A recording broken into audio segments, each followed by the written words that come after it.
இங்க ஒரு ஏசி ஓடிட்டு இருக்கு இல்லையா? இது 1.5 டன். வாங்கும்போதும் 1.5 அப்படின்னு தான் குறிப்பிட்டாங்க. 1.5 டன் வெயிட்ரா.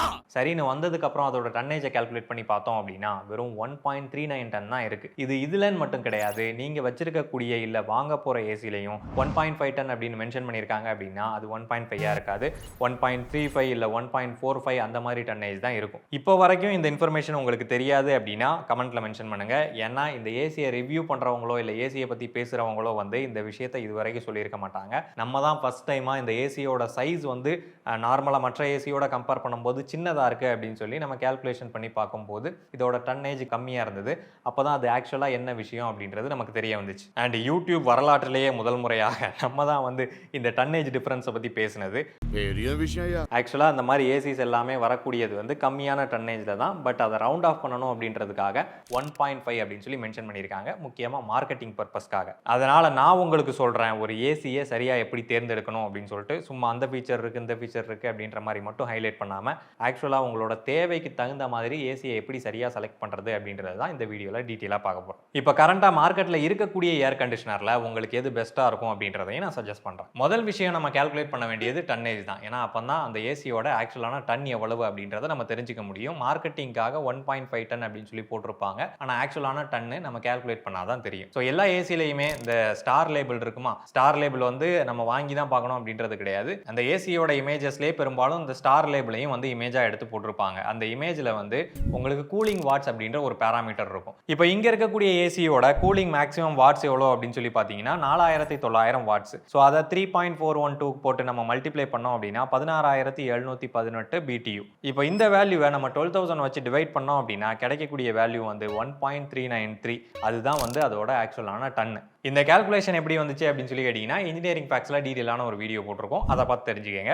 ஸோ இப்போதைக்கு நீங்க கால்குலேட் பண்றதுக்காக இப்படி யூஸ் பண்ணிக்கலாம். சரி, இந்த டன் வந்து ஒரு முக்கியமான பேராமீட்டரா அப்படின்னு சொல்லி கேட்டீங்கன்னா எஸ், முக்கியமான பேராமீட்டர். இந்த டன் அதிகமா இருக்கு அப்படின்ற பட்சத்துல தான் உங்களுக்கு அதிகப்படியான வெப்பத்தை வந்து அது ரூம்ல இருந்து ரிமூவ் பண்ண முடியும். இப்போ 1.39 டன் இருக்கக்கூடிய இந்த ஏசி அதோட மேக்ஸிமம் கூலிங் அவுட்புட்டை கொடுக்கறதுக்கு ஒரு 2 மணி நேரம் 20 நிமிஷம் எடுத்துக்குது அப்படின்னா, அதே 1.45 டன் இருக்கக்கூடிய ஒரு ஏசி அதே மேக்ஸிமம் கூலிங் அவுட்புட்டை கொடுக்கறதுக்கு 2 மணி நேரம் தான் எடுத்துக்கும். ஸோ உங்களோட ரூமை ஃபாஸ்ட்டாக கூல் பண்ணணும் அப்படின்ற பட்சத்தில் உங்களுக்கு டன்னேஜ் அதிகமாக இருந்தால் தான் பெட்டர். அண்ட் இந்த டன்னேஜில் ஒரே ஒரு கம்பெனி மட்டும் ஆனஸ்ட்டாக 1.4 டன்னு இல்லை 1.5 டன்னு ரெண்டு ஆப்ஷனையும் வந்து கொடுக்குறாங்க. நம்ம வீடியோ எதையும் பார்த்துருப்பாங்க போல. எப்படி வெயில் காலத்தில் ஏசி ரொம்ப தேவையான விஷயமோ அதே மாதிரி நம்ம ஆஃபீஸில் இங்கிலீஷ் ரொம்ப தேவையான விஷயம். இங்கிலீஷ் தெளிவாக பேசலை அப்படின்னா டீம் லீடு கூட ஆக முடியாது. அப்ரைசல்ஸ், ப்ரொமோஷன்ஸ் இந்த மாதிரி விஷயங்கள்லாம் மிஸ் ஆகிட்டே இருக்கும். அப்படிப்பட்ட இங்கிலீஷை ஈஸியாக கற்றுக்க இதை கொஞ்சம் பாருங்கள். இந்த இங்கிலீஷ் கோர்ஸில் 1000+ ஏஐ ஸ்பீக்கிங் ஆக்டிவிட்டீஸ் இருக்கு. இன்டர்வியூ, கிளைண்ட் கால்ஸ் மாதிரியான ரியல் லைஃப் எக்ஸாம்பிள்ஸோட நீங்க பேசி கத்துக்கலாம். ஸ்டார்ட் பண்ண முதல் நாள்ல இருந்தே நீங்க பிராக்டிகலா பேசி தப்பு பண்ணி இன்ஸ்டன்ட் கரெக்ஷனோட இங்கிலீஷை கத்துப்பீங்க. இந்த மாதிரி உங்களுக்குன்னு தனிப்பட்ட முறையில கத்துக்கும் போது ஒரு சில வாரங்கள்லயே நீங்க இங்கிலீஷ்ல நல்ல கான்ஃபிடன்ஸை ஃபீல் பண்ண முடியும். அவ்வளவு எஃபெக்டிவா டிசைன் பண்ணியிருக்காங்க. ஒரு டீச்சர் ஆன்லைன்ல வர்ற வரைக்கும் நீங்க வெயிட் பண்ணிட்டு இருக்க தேவையில்லை. நீங்க போற கேப்ல, பஸ்ல ஒரு 15லேருந்து 20 நிமிஷம் டைம் கிடைக்குது அப்படின்னா அந்த கேப்லயே கத்துக்க முடியும். முக்கியமா இந்த கோர்ஸ்ல நீங்க பிரைவேட்டா பேசி கத்துக்கலாம். நம்ம பேசினா தப்பா பேசினா யாரும் பார்த்து சிரிப்பாங்களோ அப்படின்னு சொல்லி பயப்பட தேவையில்லை. இந்த மாதிரி ஒரு டெடிகேட்டடான ஸ்போக்கன் இங்கிலீஷ் கோர்ஸ் உங்களுக்கு ChatGPTலயோ, யூடியூப்லயோ, வாட்ஸ்அப்லயோ கிடைக்கிறதுக்கு வாய்ப்பே கிடையாது. இதுதான் supernova AI spoken English course. எனக்கு சுட்டு போட்டாலும் இங்கிலீஷ் வராது அப்படின்னு சொல்லி மொக்க சாக்கு சொல்லாம இப்பவே டிஸ்கிரிப்ஷன்ல இருக்கக்கூடிய லிங்க் மூலமா 75% ஆஃபரோட சூப்பர்னோவால ஜாயின் பண்ணுங்க. இங்கிலீஷை பிராக்டிகலா பேசி கான்ஃபிடென்ட்டா கத்துக்கங்க. அடுத்தபடியா ஸ்டார் ரேட்டிங். இந்த ஸ்டார் ரேட்டிங் அப்படின்றது நம்மளோட லேபிள்லயே குறிப்பிட்டிருப்பாங்க. இன்னைக்கு பெரும்பாலும் வரக்கூடியது 3 ஸ்டார் அண்ட் 5 ஸ்டார் தான். இது ரெண்டுத்துல எதை செலக்ட் பண்ணணும் அப்படின்னு சொல்லி கேட்டீங்கன்னா ஃபர்ஸ்ட் ஸ்டார் ரேட்டிங்னா என்ன அப்படின்றத நம்ம புரிஞ்சுப்போம். இது வந்து எனர்ஜி எஃபிஷியன்சி ரேஷியோ. உங்களோட ஏசியோட ஸ்டார் லேபிளில் ஒரு மேக்ஸிமம் கூலிங் வாட்ஸ் ஒன்று போட்டிருக்கா, அதை எடுத்துக்கங்க. அதே மாதிரி சைடில் பவர் வாட்ஸ் ஒன்று போட்டிருக்கோம், இன்புட் பவர் எவ்வளோ எடுக்குன்றது, அந்த வாட்ஸை எடுத்துக்கங்க. ஸோ கூலிங் வாட்ஸ்லேருந்து இன்புட் பவர் வாட்ஸை நீங்கள் டிவைட் பண்ணீங்க அப்படின்னா ஒரு வேல்யூ கிடைக்கும். அதுதான் வந்து ஸ்டார் ரேட்டிங். நான் 100% எலக்ட்ரிசிட்டி இன்புட்டை கொடுக்குறேன்ப்பா, நீயும் 100% கூலிங் அவுட்புட்டாக அதை மாற்றிட்ட அப்படின்னா you are good, you are 5 star. அதே நீ 100% மாற்றலை, வெறும் 70% தான் மாற்றிருக்க அப்படின்னா நீ வந்து வெறும் 3 ஸ்டார் தான். அப்போ ஸ்டார் ரேட்டிங் அதிகமாக இருந்துச்சு அப்படின்னா கம்மியான எலக்ட்ரிசிட்டியை பயன்படுத்தி நல்ல கூலிங் அவுட்புட்டை கொடுக்கும். அப்புறம் எதுக்கு 3 ஸ்டார்லாம் எல்லாத்தையும் 5 ஸ்டாராகவே கொடுத்துட வேண்டியதானே அப்படின்னு நீங்கள் யோசிப்பீங்க. ஆனால் அந்த 5 ஸ்டாராக மாற்றுறாங்க இல்லையா, அதாவது என் மோட்டரில் கொஞ்சம் 100% காப்பர் காயில் யூஸ் பண்ணுவேன், அப்புறம் எல்லா பக்கமும் காப்பரை பயன்படுத்துவேன், பெட்டரான கூலிங் எஃபிஷியன்சி எடுத்துகிட்டு வர்றதுக்காக நிறைய இன்ஜினியரிங் வேலைப்பாடுகள்லாம் இருக்குது. அதனால் 5 ஸ்டாராக மாற்றுறதுக்கு கொஞ்சம் செலவாகும் அப்படின்னு சொல்லி கம்பெனிலேருந்து ஒரு 10,000 மட்டும் ஏற்றுவாங்க. ஸோ உன்னால் அந்த 10,000 எக்ஸ்ட்ரா கொடுக்க முடிஞ்சு 5 ஸ்டார் வாங்க முடியும்னா வாங்கிக்கோ, இல்லை அந்த 10,000 கொடுக்க முடியாது அப்படின்னா நீ 3 ஸ்டார் வாங்கிக்கோ அப்படின்னு 2 கேட்டகரியாக பிரிச்சிடுறாங்க. எல்லாத்துக்கும் 5 ஸ்டார் தேவையா அப்படின்னு சொல்லி கேட்டிங்கன்னா கிடையாது. நீங்கள் ஒரே ஒரு ஏசி மட்டும் தான் வீட்டில் வச்சுருக்கீங்க, நீங்கள் மேக்ஸிமமாக 4 ஹவர்ஸ்க்குள்ளே தான் ஏசியை பயன்படுத்துவீங்க, சம்மர் சீசனில் மட்டும்தான் ஏசியை பயன்படுத்துவீங்க அப்படின்னா உங்களுக்கு 3 ஸ்டாரே போதுமானது. ஏன்னா நீங்கள் போட்ட 10,000 எலக்ட்ரிசிட்டி பில்லுன்னு நீங்கள் திரும்ப எடுக்க முடியாது. அதிகப்படியாக ஏசியை பயன்படுத்துவீங்க, தொடர்ந்து ரன்னிங்கில் இருக்கும், 2-3 ஏசி வச்சிருக்கீங்க அப்படின்ற பட்சத்தில் நீங்கள் 5 ஸ்டாருக்கு ப்ரிஃபர் பண்ணிக்கலாம். சரி, இப்போ ப்ராக்டிக்கலாக ஏசியை எப்படி செலக்ட் பண்ணுறது அப்படின்றத நம்ம தெரிஞ்சுக்கலாம். ஃபர்ஸ்ட் வந்து ரூம் சைஸ் என்ன டன்னு செலக்ட் பண்ணணும் அப்படின்ற டவுட் வந்து நமக்கு இருக்கும். ஸோ ஒரு சில ஏசி கம்பெனிஸ் கொடுக்கக்கூடிய பேராமீட்டர்ஸ் என்ன அப்படின்னு சொல்லி பார்த்தீங்கன்னா 80 to 120 ஸ்கொயர் ஃபீட் உங்களோட ரூம் சைஸ் இருந்தது அப்படின்னா அதுக்கு நீங்கள் 1 டன் போடலாம். 140 to 160 ஸ்கொயர் ஃபீட் உங்களோட ரூம் சைஸ் இருந்தது அப்படின்னா அதுக்கு 1.5 டன் போடலாம். அதுக்கு மேலே 180 to 200னா 1.8 ton, 240 to 260னா 2.5 ton. So இந்த மாதிரி லிஸ்டிங் பண்ணியிருக்காங்க. இது ஒவ்வொரு ஏசி கம்பெனியை பொறுத்தும் மாறுபடுது. உங்களுக்கு இன்னுமே அக்யூரேட்டாக தெரிஞ்சுக்கணும் அப்படின்ற பட்சத்தில் கேரியரோட வெப்சைட்டில் வந்து பார்த்தீங்க அப்படின்னா டன்னேஜ் கேல்குலேட்டர் அப்படின்ற ஒன்று வந்து கொடுத்துருக்காங்க. ஸோ ரூமோட லெங்க்த்து அண்ட் ரூமோட பிரெத்து, ஹைட்டு, எத்தனை பேர் ரூமில் இருப்பாங்க, ஸ்டேட் முதற்கொண்டு கேட்குது, இதில் எந்த ஃப்ளோரில் இருக்கும், விண்டோ சைஸு, எத்தனை அப்ளையன்சஸ் இருக்குது, விண்டோ எந்த ஃபேஸிங்கில் இருக்குது. நீங்கள் சப்மிட் கொடுத்தீங்க அப்படின்னா அது உங்களுக்கு ரெக்கமெண்டட் டன்னேஜ் வந்து 1 டன் அப்படின்னு சொல்லி காட்டுது. ஆனால் இது அப்ராக்சிமேட் எஸ்டிமேஷன் தான் அப்படின்னு சொல்லி அதுவே சொல்லுது. ஸோ இது ஒரு அப்ராக்சிமேட்டான வேல்யூ தான். நீங்கள் வீட்டில் ரூமில் தான் பயன்படுத்த போறீங்க அப்படின்னா ஒரு 120 ஸ்கொயர் ஃபீட் ஏரியா வரைக்கும் 1 டன் வாங்கிக்கோங்க. அதுக்கு மேலே போச்சு அப்படின்ற பட்சத்தில் 1.5 டன் வரைக்கும் வாங்கிக்கோங்க, போதுமானது. 1.5க்கு மேலேயும் போக வேணாம், 1 டன்னுக்கு கீழேயும் போக வேண்டாம், ரெண்டுமே யூஸ்லெஸ். அடுத்தபடியாக இன்னொரு விஷயம் சொல்லுவாங்க, 2 ஏசியை வந்து கம்பேர் பண்ணுவாங்க. ஒன்றுத்தில் வந்து பார்த்தீங்க அப்படின்னா காப்பர் காயில் வந்து சின்னதாக இருக்கும், இன்னொன்றில் காப்பர் காயில் பெருசாக இருக்கும். ஸோ பெருசாக இருக்கிறதுல பாருங்கள் இது எவ்வளோ குவாலிட்டியாக கொடுத்துருக்காங்க பாருங்கள் அப்படின்ற மாதிரி ஹைலைட் பண்ணுவாங்க. ஆக்சுவலாக அதோட கான்செப்டே வந்து வேற. அது வந்து 5 ஸ்டார் ரேட்டிங் ஏசியாக இருக்கும் அப்படின்ற பட்சத்தில் அதில் அந்த கூலிங் எஃபிஷியன்சியை இம்ப்ரூவ் பண்ணணும் அப்படின்றதுக்காக அதில் காப்பர் காயில பெருசாக கொடுத்துருப்பாங்க. இல்லை பழைய மாடல் ஏசியாக இருந்துச்சு அப்படின்னா அதில் நார்மல் கம்ப்ரஸர் தான் இருக்கும் அப்படின்ற பட்சத்தில் அதோட கூலிங் எஃபிஷியன்சியை மொத்தமாக வெளியில் தள்ளணும் அப்படின்றதுக்காக ஸோ அதில் பெரிய காப்பர் காயில வந்து கொடுத்துருப்பாங்க. ஸோ இதுக்கும் ப்ராடக்ட் குவாலிட்டிக்கும் எந்த விதமான சம்மந்தமும் கிடையாது. சில இதில் டபுள் காயில் கொடுத்துருப்பாங்க, சில இதில் சிங்கிள் காயில் கொடுத்துருப்பாங்க. அது எல்லாம் அது எந்த அளவு எஃபிஷியண்டாக அந்த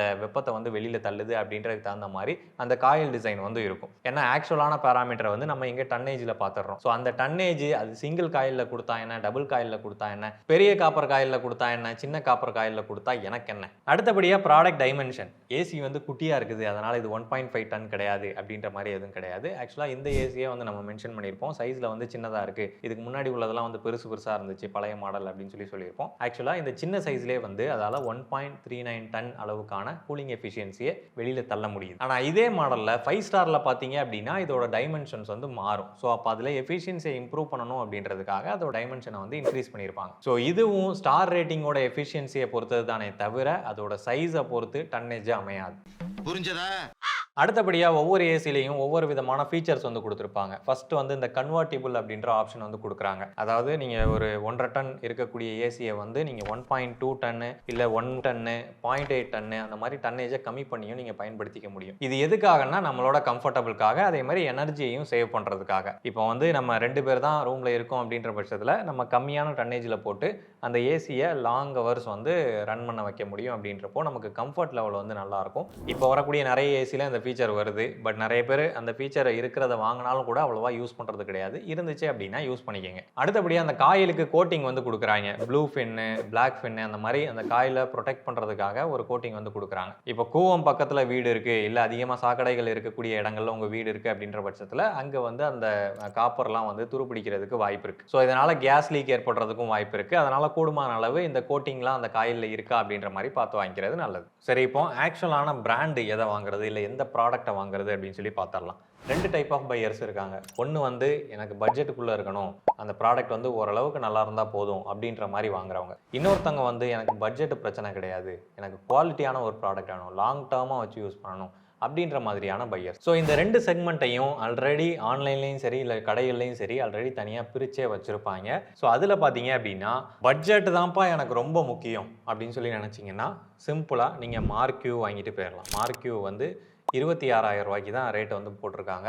ஸோ ரொம்ப பட்ஜெட்டான ஒரு ஏசி இருக்கிறதுலே இதுதான் வந்து கம்மின்னு நினைக்கிறேன். நம்ம இதுதான் வாங்கி யூஸ் பண்ணிட்டு இருக்கோம், இது வரைக்கும் எந்த பிரச்சனையும் வரல. பட் லாங் டேர்மாக இதை பிளான் பண்ணாதீங்க. 1 இயர் தான் ப்ராடக்ட் வாரண்டி வரும், பெரிய லெவல்லாம் ஃபீச்சர்ஸ்லாம் ஒன்றும் கிடையாது. 5-in-1 கன்வெர்ட்டிபிள் ஆப்ஷன் மட்டும் இருக்குது. அண்ட் இது வாங்குறீங்கன்னா 5 ஸ்டார்லாம் வாங்காதீங்க, 3 ஸ்டாரே போதுமானது. ஏன்னா எப்படியும் பட்ஜெட்டுக்குள்ளே ஆகிப்போச்சு, அதுக்கு எதுக்கு தேவையில்லாமல் எக்ஸ்ட்ராவாக ஒரு 4000 ரூபா செலவு பண்ணிட்டு. நீ சொல்றதெல்லாம் வாஸ்தவம் தான்டா.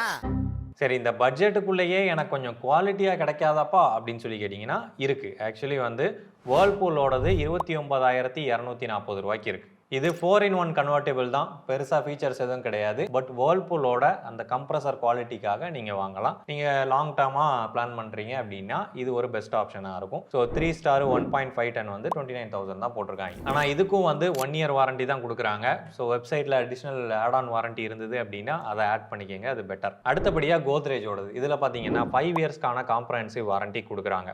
ஸோ உங்களுக்கு வேர்ல்பூல் அளவுக்கு குவாலிட்டி தேவையில்லை, உங்களுக்கு வந்து ஒரு 5 வருஷத்துக்கு எந்த பிரச்சனையும் இல்லாமல் இருக்கணும் அப்படின்ற பட்சத்தில் நீங்கள் இந்த ப்ராடக்ட்டை சூஸ் பண்ணலாம். இதோட விலையும் 29,490. மற்றபடி 5-in-1 கன்வெர்ட்டிபிள் தான், ஏஐ பவர்டுன்னு குறிப்பிட்டிருக்காங்க, ஐசென்ஸ் டெக்னாலஜி.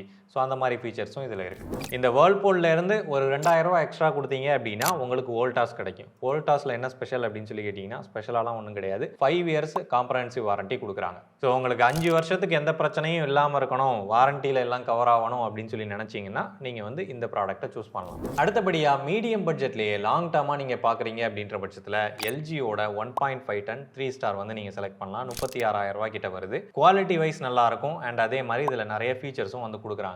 இதுக்கு அடுத்தபடியாக ப்ளூ ஸ்டார், ஹிட்டாச்சி, பேனசோனிக் இந்த மாதிரி பிராண்ட்ஸ் வந்து அவங்க 3 ஸ்டாரில் வந்து அவங்களோட ப்ராடக்ட் வந்து பட்ஜெட்டில் இருக்கும். ஒரு 36,000-37,000 அந்த பட்ஜெட்டில் வந்து வரும். இதோட குவாலிட்டி உங்களுக்கு நல்லாயிருக்கும், நீங்கள் ஒரு லாங் டேர்மாக வச்சு யூஸ் பண்ண முடியும். பட்ஜெட் கன்சர்னாக இருக்குது அப்படின்ற பட்சத்தில் நீங்கள் 3 ஸ்டார் செலக்ட் பண்ணிக்கிறது பெட்டர். பட்ஜெட் எனக்கு ஒரு பிரச்சனையே இல்லைப்பா, நான் இஎம்ஐ போட்டு கூட வாங்கிக்கிறேன், நல்ல ப்ராடக்டாக லாங் டேர்மாக வச்சு யூஸ் பண்ணணும் அப்படின்னு சொல்லி நினச்சிங்கன்னா நீங்கள் 5 ஸ்டார் போயிடுறது நல்லது. ஏன்னா அதில் எனர்ஜி எஃபிஷியன்சியை இம்ப்ரூவ் பண்ணணும் அப்படின்றதுக்காக அதில் நிறைய மாடிஃபிகேஷன்ஸ் பண்ணியிருப்பாங்க. அண்ட் காயில்ஸ் எல்லாமே வந்து பியூர் காப்பராக யூஸ் பண்ணியிருப்பாங்க அப்படின்றதுனால அதுதான் பெட்டர். இதில் எல்ஜி, ப்ளூ ஸ்டாரு, ஹிட்டாச்சி, அப்புறமா டைக்கின் அண்ட் பேனசோனிக் இந்த மாதிரி பிராண்டை வந்து நான் ரெக்கமெண்ட் பண்ணுறேன். ரீசன் வந்து இதோட குவாலிட்டி ஓரளவுக்கு நல்லாயிருக்கும். அண்டு இதோட காஸ்ட்டும் வந்து 40,000க்கு மேலே தான் வரும், அதையும் பார்த்துக்கிடு.